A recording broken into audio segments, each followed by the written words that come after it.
শুভ সকাল বন্ধুরা, সবাই কেমন আছো? আশা করি ভালো আছো।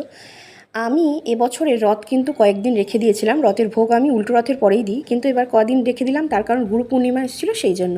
গুরু পূর্ণিমা দিন খুবই সামান্য পরিমাণে এবার হচ্ছে আমি অনেক বেশি করে অ্যারেঞ্জমেন্ট করতে পারিনি।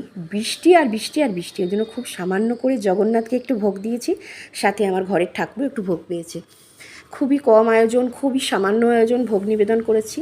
তো সকলে কেমন কি করলে, গুরু পূর্ণিমার দিন কেমন ভগবানকে ভোগ দিলে সেটা একটু জানিও, কমেন্ট করো। আর আমার ভিডিও যদি ভালো লাগে প্লিজ লাইক কমেন্ট শেয়ার করো।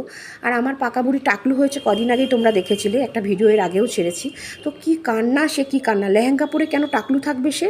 এটা হতেই পারে না। সেই জন্য সে আমার ছোটোবেলায় যখন আমি ডান্স করতাম, প্রায় অনেক বছর, 20 বছর আগের এই হেয়ারটা, সেইটা পরে ও ছবি পোস্ট করবে পরে খুব কান্না করছিল, ছবি তুলবে, ছবি পোস্ট করবে। তো তুলে দিয়েছিলাম ছবি।